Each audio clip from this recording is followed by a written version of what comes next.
Right here. This dust. Yeah, from the air. His forehead. It's from the Velociraptor. A minute. Ooh. Shout out to And that's how they got this shot to make it look like he's running up the wall. walls exploding in this bitch. Right? Everything. They just let that man fall over like person in there, man. Oh my god. Poor guy. I know specifically me, I think this way, but it's like, how is it that we're making a lot more movies nowadays with higher budgets? Welcome to Something Saucy. I'm Jordan. I'm Maxie. And today we're going to be talking about practical effects and how CGI ruined them forever. Forever. I could never recover. Intro music. Watch it go.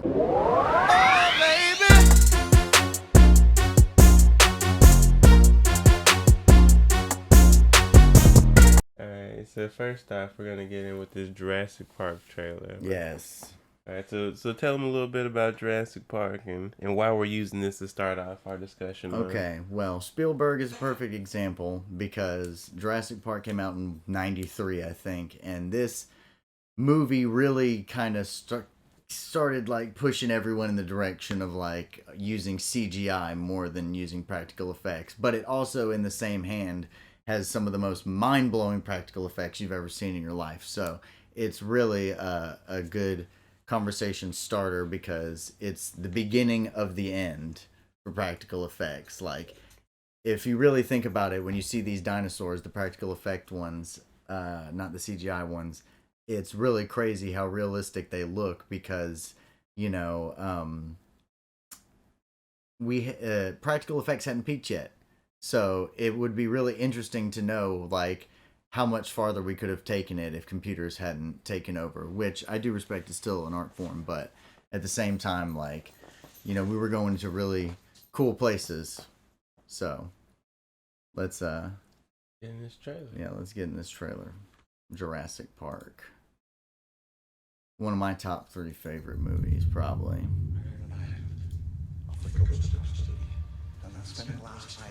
Great practical effect right there. The dinosaurs look very realistic, like they're really digging up the dinosaurs. These effects right here. This dust. Yeah, from the air. His forehead. It's from the helicopter though. That's what. So it is realistic. It's because John Hammond flew in, and they had to cover up the bones so the site didn't get destroyed. They made that man as dusty as they needed him. They did. Goldblum, we're Goldblum.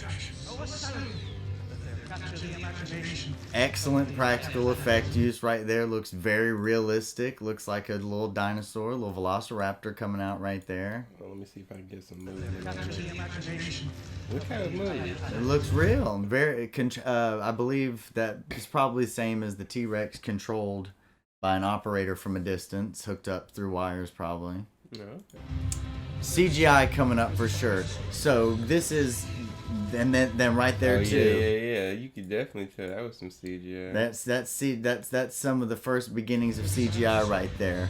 Another fun fact about Jurassic Park: the reason that you don't feel what you feel like when you were a child, people are like, "Oh, it's just because I'm not a child and I don't have nostalgia for it anymore. I don't see the awe and amazement in it in the dinosaurs." No, it's because Spielberg filmed it. The aspect ratio is taller than it is wider, and now all the Jurassic Park movies are filmed in the wider widescreen ratio. So when you were in the movie theater, it did really feel like colossal and tall because I watched it in the theater when I was born in 92, but I watched it when it came out again in the theater re-release. So it did look very big and tall in comparison to, say, like the newer films that I just saw the newest one a couple months ago. Yeah, Dominion. Practical effect, great practical effect. Wait, the Triceratops? Triceratops is not CGI. That is 100% practical effect. That is an animatronic. God damn. And it looks fucking great. There's no doubt our attraction will drive it down there. We're gonna make a fortune with this place. Okay, so that guy was CGI. Right, this fella right here. Yeah, eating the leaves, and then that's not CGI. That is CGI, 100%. I just want to see. I want to see this long neck one more time. In the book, the children are gender swapped. There he is. Look how big this neck is, bro. I think it's Brachiosaurus. Imagine if he was Brontosaurus. thirsty. Look how far the water has to go before he gets I any know. nutrients. His children be like, Dad, and he's talking to his buddies like, I don't think my son likes me. Dad. Prehistoric giraffes be having the worst family problem. But that's great CGI for 1993. So that's what that's not CGI. Yeah. So that's a great effect too. That giant head. Hey, look at this thing. Mm-hmm. And this one. This is practical. Yeah, everything we're seeing. Practical? That's practical. 100% not CGI at all.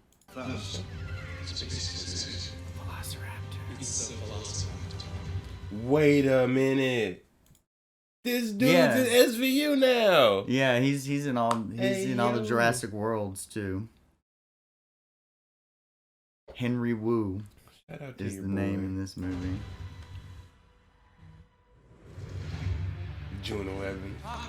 Oh shit, that's already passed. Oh, more great practical effects with set design. Wait, what's going on here? What's up with this? It's I think it's fossils of two dinosaurs fighting that are hung up.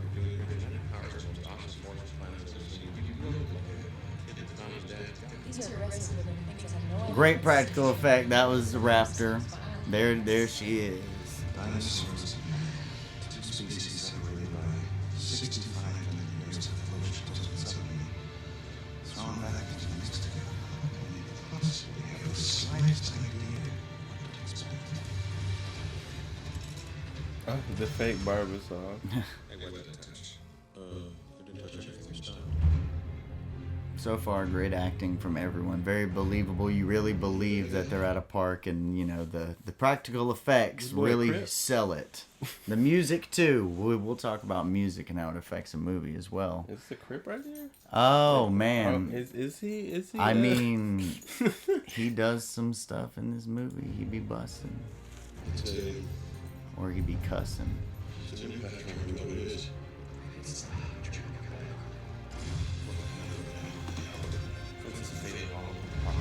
Samuel Jackson. Mhm. Wait. That was a practical T-Rex hand. Oh, okay. So I did see a little hand there. Mm-hmm. Don't touch it. Don't touch. It's 10,000 volts. As if the sign that says 10,000 volts isn't already screaming, "Don't touch me." Right. A mixture of like lion, dolphin, and grizzly bear sounds to make all these animals. They mixed all different kind of. There's so many practical effects in this movie. Like, it's like there's probably more practical effects in this movie than there are CGI. But at the same time, like the CGI was so good that people were like, "We can take this so much farther." So that's why we're starting in '93. We're going back to 1922 in a minute. Great practical effect. The great acting from the children are so scared. It's like you forget sometimes when the movie starts that it's about to be a thriller, like almost a horror movie, pretty much. All these great dinosaurs, these practical effects, so excellent. I wonder where you. That's CGI, actually. They CGI'd Newman from Seinfeld into the movie. CGI, wait. that's CGI T-Rex. Hold on. We're supposed to be. There's a sense of urgency, and you just got your legs propped up here. Bro. Oh, it's because his legs are smashed because he saved the children. Oh, they're broken here. Yeah, his legs are smashed up, so he can't walk. They placed him up on that. That's why there's that meme of Goldblum laid out like all sexy and stuff. He wasn't trying to be sexy.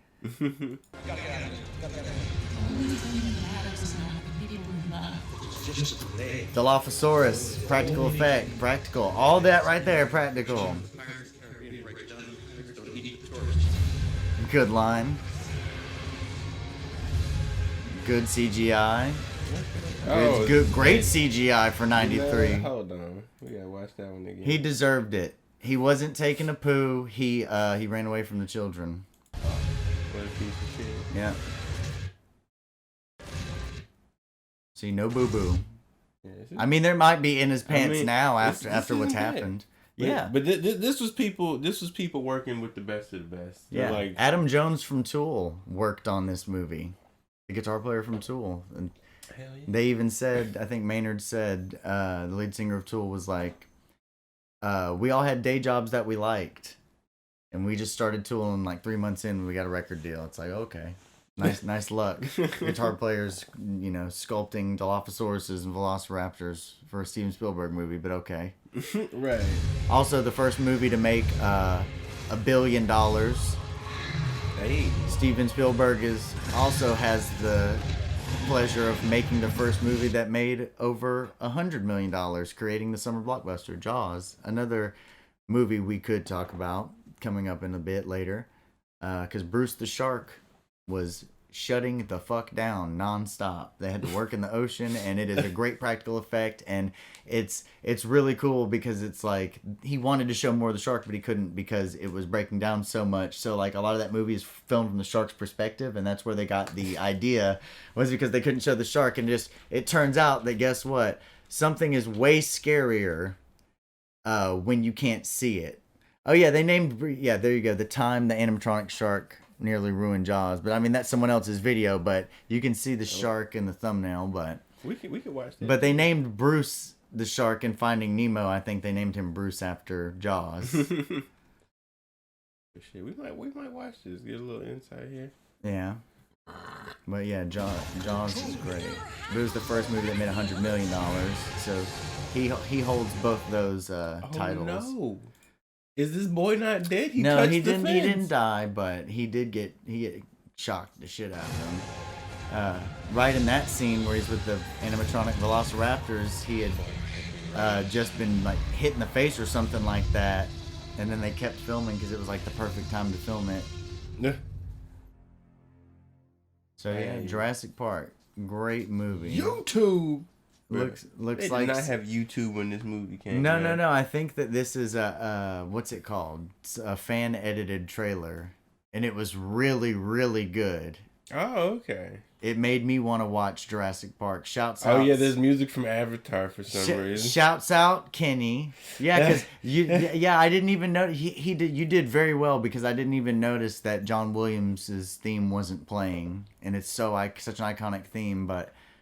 Great trailer, man. Right. Like we got everything we needed out of that. 22 bloody years, seriously. The movie that started it all. Yeah. It's so excellent. Changed everything. Yeah, it did. It did change everything. So what do you want to move to next? We are going back in time now to the beginning, or what I consider a really good beginning. 1922, Nosferatu. Nosferatu is a German horror movie. It's about a vampire. There's a scene specifically that I want to talk about. You can probably click on the movie right there and it'll pull up the trailer and it'll definitely play this scene. There he is. I believe his name is Count Olaf too, which is really funny. So I guess that's if I'm incorrect about that, I'm sorry, but I think his name is Count Olaf, and I think he's traveled on a boat or something like that. He looks like a stowaway. Yeah, but it's more about the practical effects than it is about the plot of the movie, isn't it? Though. Yeah. All right. So let's see what examples we can get here from. This is how we started using effects with film. Right, like German Expressionism, great example of using the camera and like shots and like that, like the shadow, like what a genius practical effect of like, because a lot of people. What is she grabbing? A lot of people in 1922, you gotta remember, this might have been the scariest thing they've ever seen in their life. They were probably terrified for months on end, They were shitting themselves. And it's like, they saw this and they were like, my hallway. This could have been my hallway. Right, but if you think about it, perspective is everything. So since we're lucky enough to have seen what movies can do since then, and some people died, and this was like the third to last movie they ever saw in their life, like. This could very well, perspective is everything. So someone could have been in the theater and seen that shot and been like, oh my God, vampires are like, they can be invisible. You know what I'm saying? And it's like, it's just showing his shadow, but he's like supposed to be walking up across the screen. You know what I mean? Like someone might have had that thought and it might have made them piss themselves.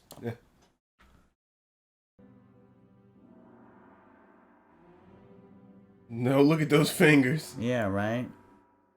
Wait, what There, was this that? is the Hold shot on. right here that I'm talking about. Yeah. What is this lady doing here? What is... Oh man, been a minute since I watched this movie. This shot right here, not only iconic, but a practical effect, and it's very. So what did they use to make him pull up out this thing? I don't know what they used actually, to be honest. Like they might have used wire work, maybe. I don't really know. His gross hands. Yeah, they're very vampire-esque, which is good. That's scary. That doesn't look like a human being. Like, you know, that does. But that does not. That looks nothing like a human. That looks like a humanoid creature. He drank all the blood out of it. Nosferatu. Right? Newly mastered in high definition. Like, look at that. That's some good practical effects. That's a scary ass man right Look there. at these disgusting teeth he has. Terrible. For more. No, yeah, my favorite. That's not the button I need. I need this one. Alright. Edit that out. And then let's see. All right, so Nosferatu, yeah, like just German expressionism in general really, you know, changed the game of how like things were filmed. Nope, that's not it. You need to type in 1925 after it. There's what, 43 as well? This the whole movie, but No, we got where's it? I need a trailer. wait, yeah, you scroll Did down. they even make trailers back then? Unmasking scene. This is really all we need, like for real though. Like, okay, so Lon Chaney's The Phantom of the Opera. This is one of the most famous movies of all time. If you don't know it, man, just look it up. Like, do I really have to explain it? Like, come on now. But yeah, it's based on a 1910 novel. Lon Chaney, one of the master actors of horror. Method acting at its finest, I guess you could say, in a sense, because if you're doing something to your body like this, I consider it method acting. But she pulls the mask off to reveal that the Phantom is ugly as fuck, and she wants nothing to do with him. But the trick was done by pulling wrapping piano wire around his head a couple times, and it was very effectful. And a lot of people. When I was a kid, I would watch horror documentaries, and people who were still alive who saw this when they were like 5 years old, like said that it was like 20 years after it came out, so like in the 40s, they were shitting themselves when they saw this man's mask come off, that it was one of the most terrifying moments ever.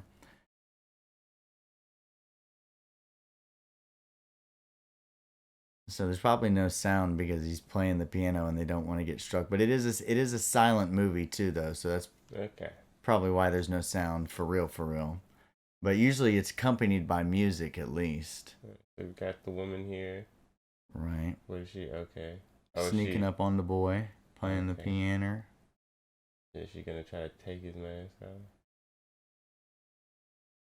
Man, if it had some music, let me tell you, insert music here. Because the music that he's playing is something special. It's, the music whatever music there you go. That used to scare the fucking piss out of people. This was the height of visual effects in 1925. Like, I know it's funny now, but it needs to be talked about. That's why we're going through the early movies a little quick. But yeah, it's another game changer. In other words, like, just people were sitting there going, "How the hell did they do that?" And make that man look so scary and unlike himself in the Phantom of the Opera. Yeah, hold on a second. Technical difficulties. All right, and we're back. We had to check some stuff real quick, but all right. All right. So we just finished looking at this Phantom of the Opera unmasking scene. Right. Talking about how we had to use the practical effects at the time to make his face look this horrific. I mean, I don't know if they made his hairline go back, but they definitely put some extra wrinkles on there. Yeah. And they definitely did some work with his teeth. Right. Unless he just walking around. I mean, no, it's no, no, 1920s. no. You can look up a picture of Lon Chaney, 1925, and show him if you want what he looked like. But I do believe he's in our he's in our next topic anyway. LON. Oh, it's LON. Yep. I do believe that he. Oh yeah, he's Dr. Jekyll and Mr. Hyde too. So that's something we should talk about. Fake teeth. That's good. Yeah, I mean, of course they do. There he is the Phantom. Okay, so he did have teeth. Yeah, he had normal teeth. You never know, man. It was just wild times back then. The next movie we're going to talk about, though, is 1941's The Wolfman. And I do believe Lon Chaney played the Wolfman. So, yeah, 1941, because they did do a remake. Benicio del Toro did a great job. There we go, The Wolfman. All right, is he going to give us a trailer? Yeah, he's going to give us a trailer. Okay. Yeah, you got to buy or rent this because it's good. Look at that. That looks like some werewolf feet. He walking. He walking on his toes. You see walking. See walking. Yeah. Back when people had to act like a wild animal instead of just, well, Smaug did. Benedict Cumberbatch did. He did a good job. Yeah, that's a good practical effect, I think. But I'm hoping they showed in this trailer the transformation scene of like the fade of like the hair growing on his hands, because like at the time that was what was revolutionary, and that's why I wanted to talk about this trailer. Other than the fantastic makeup job they did to him.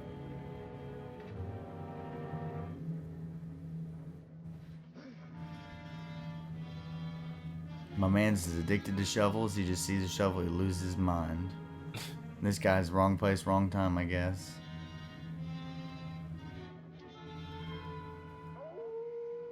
I know this ain't scaring y'all viewers, but I'm telling you, in 1941, they were just pissing and coming and farting everywhere. It was horrible. They hated it. They loved it, but they were terrified. They were making this face. Yeah, that's their face right there. Yeah, that was, especially when he pulled, yeah, like.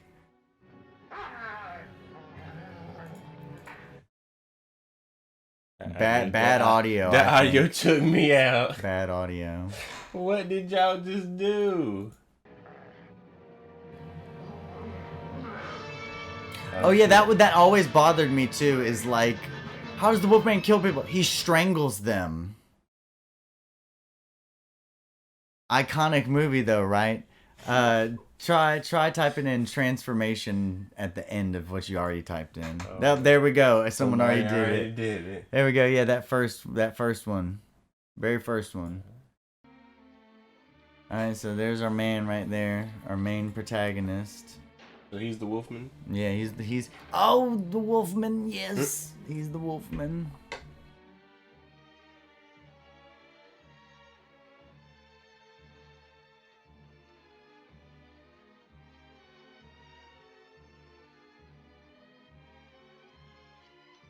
Is he rashy, big fella? Do you need some lotion on your skin? Why am I so itchy? You just shaved recently. You didn't put enough moisturizer on your skin afterwards. Right. I'm good. I'm just losing my mind, Happens all the time. Oh no. Not the feet. Don't tell me he's got tiny cat feet. Oh no. He said, dang it. The hair. My legs. Got all that extra hair growing on his foot and stuff. What about the other one? The other one's more progressed than left head. I mean, maybe a little more progressed, right? Nah. They're progressing at the same time, probably. He got some fucked up toes on this foot. Yeah. Poor guy.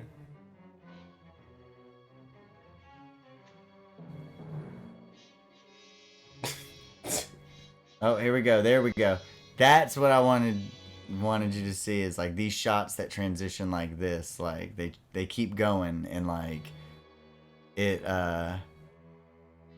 was like it was revolutionary for the time. People were scared out of their minds at this. Like, what the hell's going on? He's got the wolf feet. He's got wolf foot syndrome. And now he has to walk on his toes. His paws. Oh, are we back to the trailer now? Yeah, we're back to the trailer now. Okay. But yeah, that's that scene. Okay. You know, I mean, we can talk. Might as well talk about it now and just watch it real quick. But the 1980, or An American Werewolf in London transformation. It's like 80 or 81 or 82 or something like that. Yeah, this right here, I believe, was made by John Landis. So the first clip. The guy who played the I'm a Pepper, he's a Pepper, Dr. Pepper guy in the 70s, I think his name is David Naughton. That's him right there. And this was really genius. Hopefully, I doubt we'll get copyright striked for this song. I hope we don't. Please, no, we'll just turn it down a little bit. Yeah, but just turn it off. But it really adds to the scene, so go watch the scene, you know what I'm saying? Like, because we're going to talk over it anyway. But anyway. Yeah, when this came out, this was really revolutionary practical effects right here. Like, this is what you expect someone to look like. Like, just what a great edit of him immediately profusely sweating. Bro, like, he is mad sweaty. Well, it's because his body temperature is exceeding rapidly. You know, he's transformed into a werewolf. So sweaty, my guy. Oh, what? Yeah. This was practical? Yeah, this is practical, and for the time, it was banging. What the fuck? How did they do this? That looks horrific. I know, but he turned it into a werewolf, though. Look how big his hand is. His fingers haven't even adjusted. Right? Oh, they adjusting. They turning small. And he really sells it too, that it's like painful, which it should be, because it's like all your bones are extending and cracking and breaking and then reforming. Like, but the song, because you got a glimpse of what the song was gonna be like a love song type thing. Like, it really fits the scene. Yeah, gross. But this is what I mean. If you're thinking of like, oh man, oh no, I'm gonna turn into a werewolf, this is what you hope doesn't happen to you. You better pray to God that you sit down in a Victorian era chair from 1941 and your feet just transition, photo lay transition. Oh God. Terrifying. His form.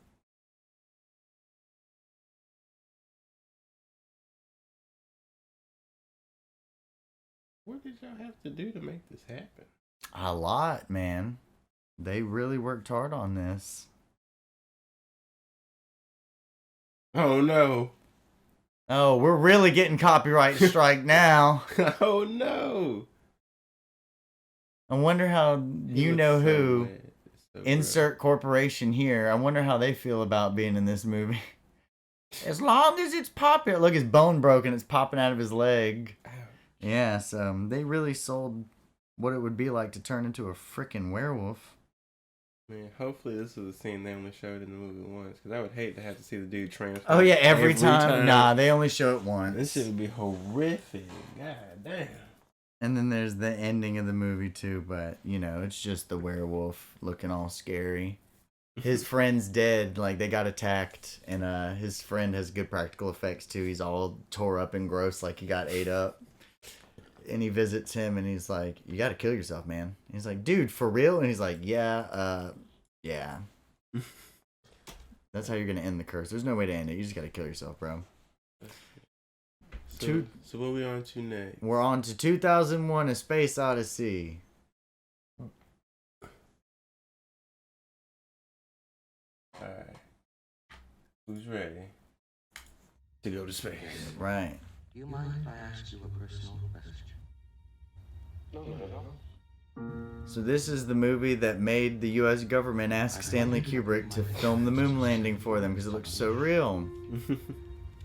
These are all practical effects. Every single bit of the movie. If we ever remake this film, please let Joel McHale play this man. Practical effect right there. Joel McHale. He looks like it. Joel McHale looks like that guy. Particularly in view of some of the other things that have happened, I find them difficult to put out of my mind. Wait, So it's like they who's he find. talking to right now? Well, it's the robot that's like the AI that's on the machine. It's talking to the astronaut, and he's basically narrating the trailer right now because the whole point of the movie is they go to space, they see this huge black square thing, you know what I'm saying? And people are clearly not liking it too much. And somehow, some way in between, because I want the viewers to watch the movie, Hal, the AI system on board, becomes extremely sentient and extremely self-aware, and then he is the antagonist of the film. And the mission is to turn him off so they don't die. Oh, shit. Yeah. Wait, and what's the robot's name again? Hal. Hal. H-A-L. Practical Effect. Look at him. Open the pod bay doors, Hal. They made that singular red light terrifying. What are you talking about, Hal? This conversation can serve no purpose anymore. Goodbye. Nah, bro, that's not good. So then you get stuff like this. That's practical effects where they're rotating the entire room around that person. And then this right here, the space station, is one huge, like 3-foot long model. 3 foot wide, whatever. What is this? I don't know what they used. Yeah, something crazy right there. This also is a remastered trailer, it looks like. That is definitely in the movie and not CGI. They didn't make this happen. I don't want to say that it's like paintings on glass, but I know that that's what they did to make the Earth look like it was a shot from outer space. Right there, though, if you go back and pause it, that's the beginning of the movie, The Dawn of Man, when we first learn how to use tools, and they intertwine the shot with that primate guy throwing up like a femur after he used it as a tool and crushed a skull, and it spins around and it turns into like one of the spaceships in space, and it's really cool. But the background you're seeing is not real. They are not outside. That is not real. That is a matte painting on a front screen projection, and they only had 4 giant matte paintings done, and they would like flip it before they would do a whole new shot. Like the whole scene is 9 minutes and 30 something seconds, and in between they probably swap the sky out like 10 times between, or however many, you know what I'm saying? I'm not really good with numbers, but they have 4 paintings, and if they flip them backwards and interchange them in the shots, they can make it look like it's days are passing, even weeks are passing, and the sky's moving. Wait, hold on. You're telling me Hal threw this person out in space? Well, actually, well, I don't want to ruin the movie, so spoiler. Anyway, he's like outside, and then like something messes him up, and I can't remember what it is, but like that's why Dave is asking him to open the pod bay door so they can let him in, and yeah, Hal lets him die, I'm pretty sure. No, that's fucked up. Yeah, and then he really has to turn him off. But yeah, all the stuff you're seeing, like look at that. That looks like so real. Panther? That's first off, that's a cheetah, but yeah, it's probably a real cheetah. That's cool. Like a lot of the sets are really, really cool. The floating pen, that's a cool effect. It's just wire. Also, what is this woman wearing? What is this hat? What? It's just what they thought the future of clothes would be. That's a cool. I like that set design as well. That's Dave. That's what happens when he reaches a certain something. Let's just say. Oh God! What was that? What is this? Oh, that's Dave. Oh my fucking God! He becomes the child. The thing. The black box thingy. I spaced out this. Amazing. Too bad 2001 only brought us new metal. Just kidding. That's like 94. But still, it was big back then. Remember Jenko jeans? I'm bringing them back. 7mm film. 7? Ugh. Oh, 70. My bad. Oh, okay. I was like, it needs to be at least 9, right? Okay, so like yeah, all the shots of the planets, all the spaceships, everything about it was practical. Like so great. Type in next to 2001: Space Odyssey, Dave jogging. Keep that up. Don't block it out. Type in right next to it, Dave jogging. No. In the bar, yeah. Click next to it, 2001: Space Odyssey. Yeah, there you go. Dave jogging.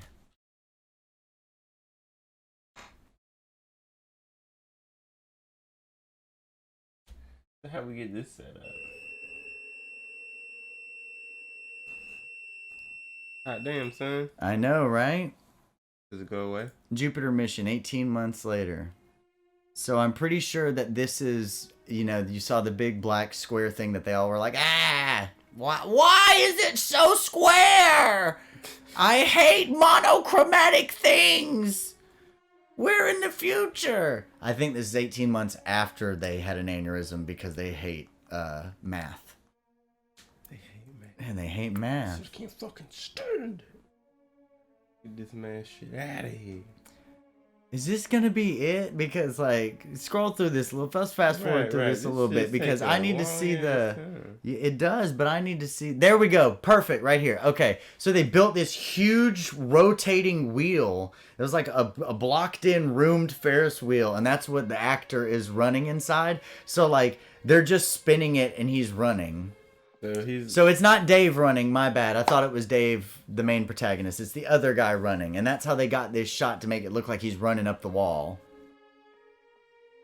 How cool is that? So they're rotating the thing that he's running in? Yes, and the camera is at a certain angle. Okay. Yeah, and it looks like it's the Gravitron at the fair. Yeah, right. Doesn't it though? It like sure do. And then those look like the rest of the astronauts. They're asleep. I believe him and Dave were the first people to wake up, and Hal cuts off their life support systems. The ones that aren't awake, he cuts them off? Yeah, the ones that aren't awake yet, he kills them, I believe. If I remember correctly, which it's pretty sad, but I hope they don't.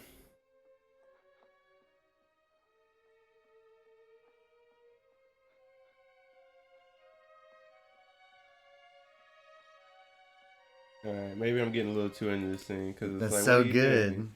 Yeah, I know, right? We're supposed to be talking about it. But yeah, that's basically it. Like, that's such a good practical effect. And then, like you saw in the trailer, all the lights passing by him at the end, and he turned into a freaking baby. I don't know what that Man, was about. space baby with infinite power. Alright, so let's see what we got next here. Alright, so Star Wars. Yeah, Star Wars. Perfect. Another example. And we're talking about when they first came out. When they did have, like, matte paintings and stuff instead.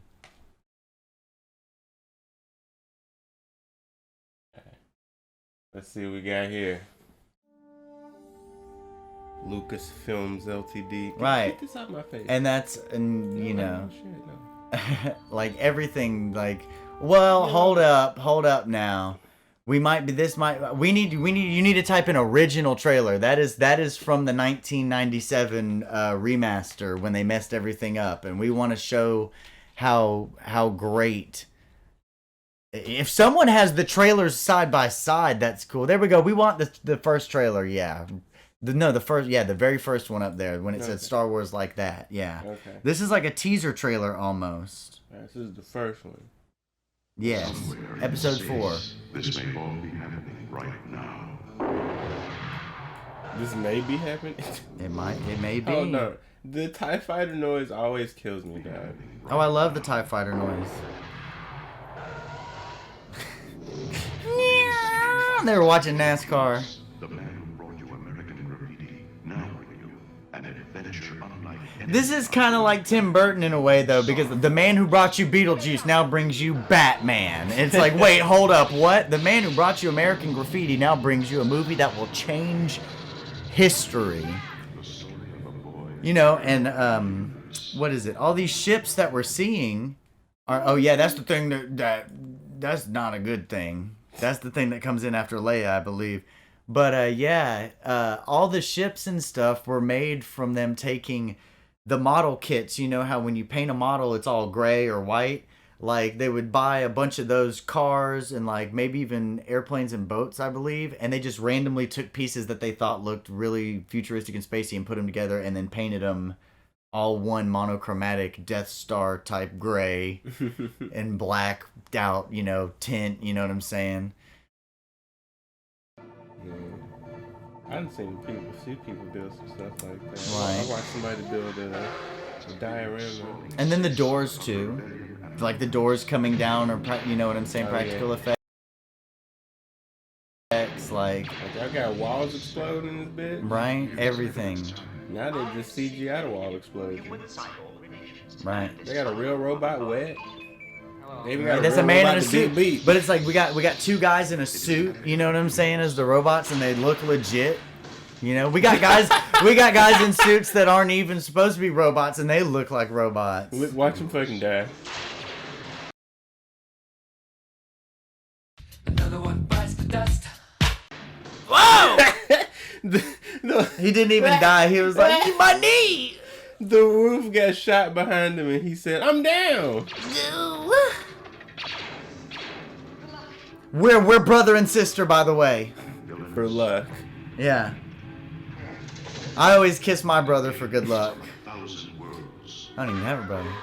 Oh look. no! Oh yeah. Practical effect, the lightsabers. Red. Oh that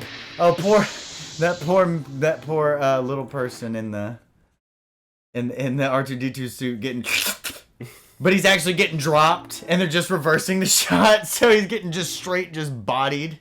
How much did they pay this tentacle? That thing was working, bro. Oh yeah, because it's a practical effect. What do you know? Oh, darkness, my old friend. They just let that man fall over. Like, there's a person in there, man. Oh my god. Poor guy. Years in the making. $1 billion, man. That's a long time. It took y'all forever to make this movie, $1 billion years. And it blew up. right? Oh, the title. Yeah. Title card. But Star Wars changed the game, man. Like, what the heck?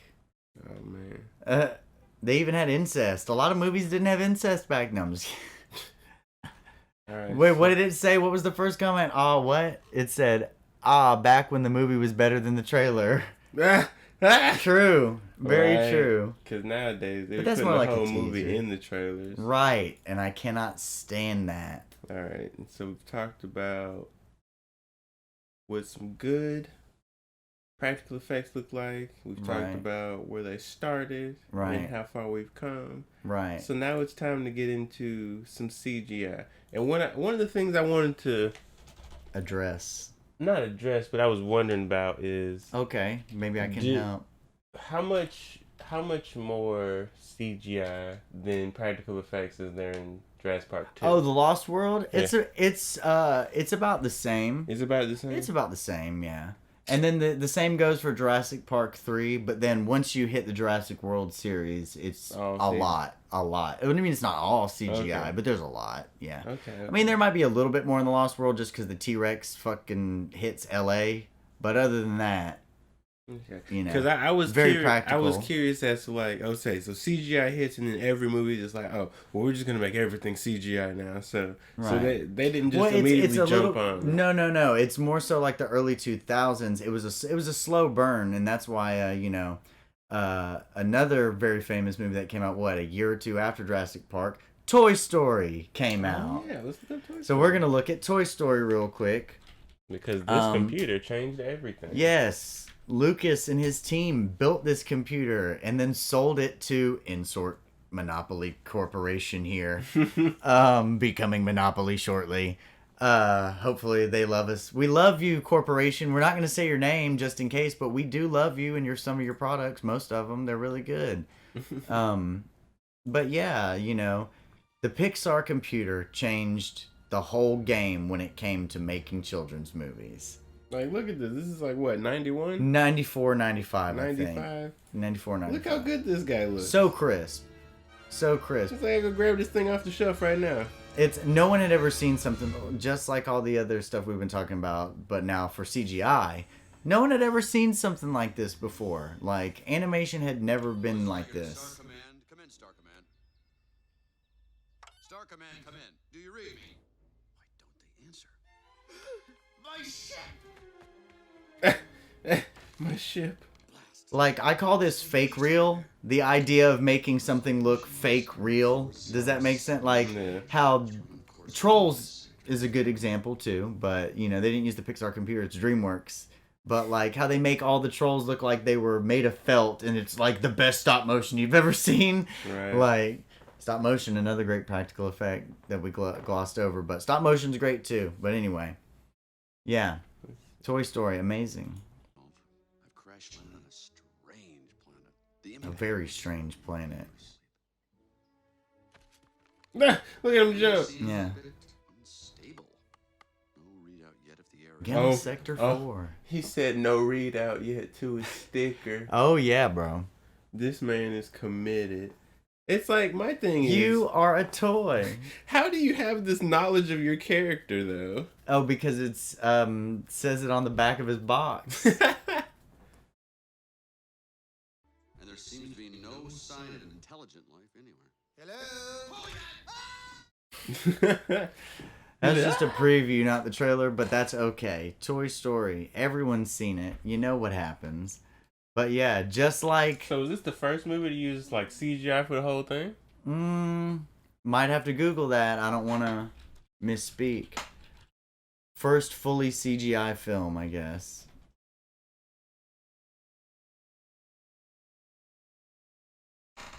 Toy Story, 1995. Okay, so bam. it was. So yeah, the history of CGI. Bam. But yeah, like Toy Story, groundbreaking CGI. Man. And after this, it went crazy because it's like it changed how like cartoons and stuff were done too. Because Right. like cartoons, everything was hand drawn. They had panels upon panels with like just slight variations so they could thread them together. Like it's crazy. Well, now, you know, we're getting to the point where people blend practical, which is drawing animation, with CGI, like Demon Slayer. Oh yeah, Demon Slayer is really good.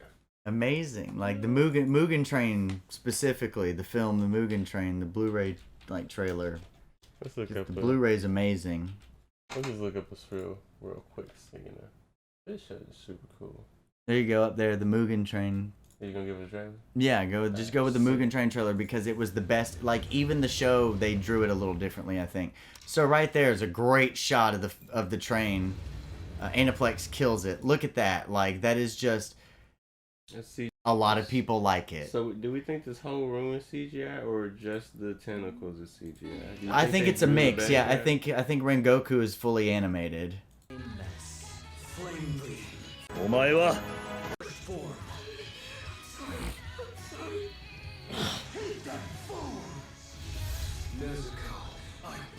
It's just so gross that it's like a meat train.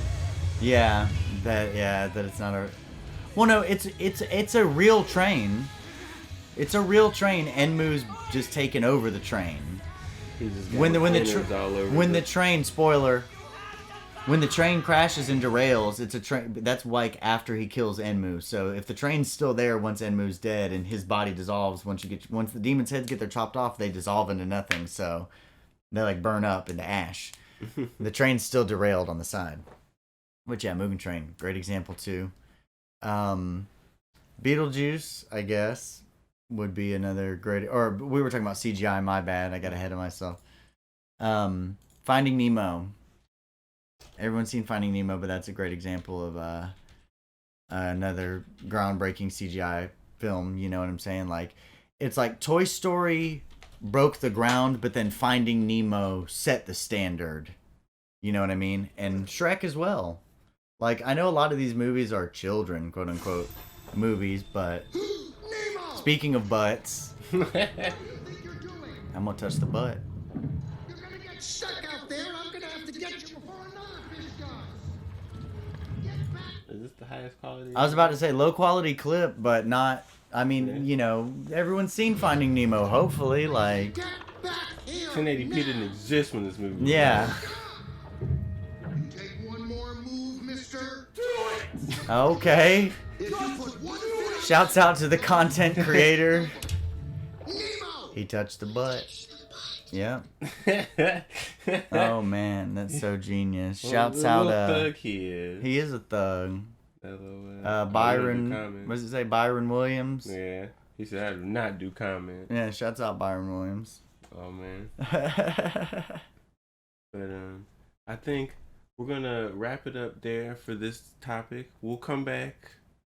We're not going to put a date and time on when we'll make the next episode. But we're going to come back and we're going to tie this topic in with what we talked about last time, which is remakes. Right. And how we think, or I know specifically me, I think this way, but it's like, how is it that we're making a lot more movies nowadays with higher budgets and we're just like fumbling?